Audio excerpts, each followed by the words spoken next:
This little tutorial video is going to show you how to use a BarnMini05 to extend RS422 for machine control over distance.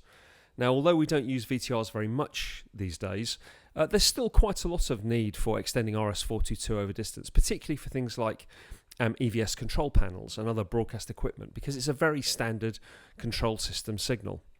So the BarnMini05 is part of the BarnMini range, and they're small boxes that do one thing and one thing very well. And in our test setup here, you can see on the left of frame, we've got a Sony VTR playing back a videotape. And there's two BarnMinis, and they're connected to each other over that long tactical optical cable. It's 500 meters wound up on that drum.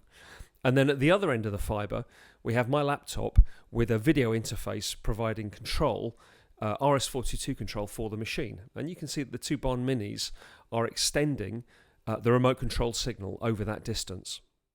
If you look at the BarnMini05, you can see along the front panel there are several connector ports. The first port is the serial port. I've got it currently configured for RS422 because that's how you control VTRs, but it could be RS232. And for things like DMX and other widely used industry signals, that's the port you connect them to. The second port along is an SFP cage, and at the moment I have an optical SFP in there, a CWDM optical SFP running at 1450 nanometers, but it could just be a plain non-CWDM SFP.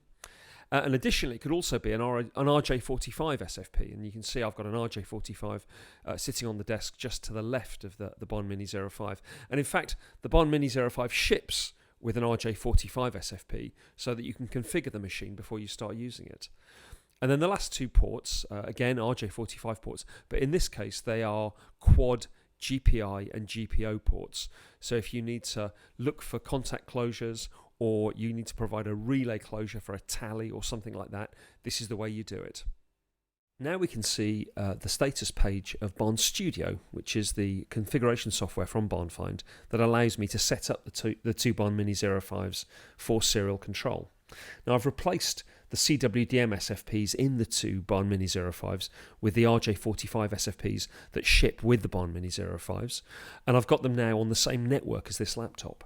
And so Barn Studio can see the two units, and if I look at the first one, I can see that it's picked up all the things we need, like some network details, and as a serial UART, I've got it set with the parameters you'd expect for machine control. 38,400 baud, odd parity, one stop bit, operating in RS422 mode. But for other applications like DMX or RS232, we've got choices. And then if I go to the other unit, which is again on the same network, and previously we saw at the other end of the fibre, we can see that it's set the same. But we've had to set in this one some serial UART server details. And so you can see that although this machine, this BarnMini05 has the IP address ending in .112, we've pointed it at the other unit that ends in .111 as being the serial UART server. So we've now got a connection between the two machines. The thing that you must bear in mind is that you mustn't point both of them at each other. You basically point one of them at the other, and so the other one becomes the UART server, and the first one becomes the UART client. And that's what those details are there. Don't point them both at each other. That doesn't work. An excellent resource for configuring all Barnfind equipment is the Barn Guide, currently at version 3.0, and you can find that at barnfind.no. And that has lots of information about how you can successfully configure all of their equipment for whatever application. Here's the page concerning BarnMini05, and it's got all the details that you need for pinouts and such for serial applications. I've also produced a little page here that shows the exact pinouts, so you don't have to kind of figure it out. On the left-hand columns here, we've got the RJ45 TIA 56AB colours as used on RJ45 connectors, and on the right-hand column we've got the 9-pin D RS422 pins, which are very standardised across all broadcast equipment. So we've extended the system a little bit this time. As you can see, we've still got the BarnMinis that are connecting through the big long 500 metre technical drum of cable, but we've also spliced a pair of Barn colours in the way. So not only is our RS422 remote control signal being carried over the fibre on two wavelengths, but also we're using the Barn colours to carry the video as well, because what good would be an extended RS422 control system without the accompanying video to go with it.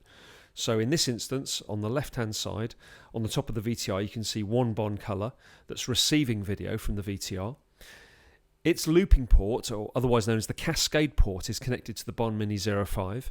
And at the other end of the fibre, 500 metres away, although just the other side of the desk in this case, you can see a second BON colour which is terminating the fibre. And looping off its cascade port is the second BarnMini, and they're both talking to each other exactly as they were before. And this works because the BON colours avoid all the wavelengths that they're not using to do what they do.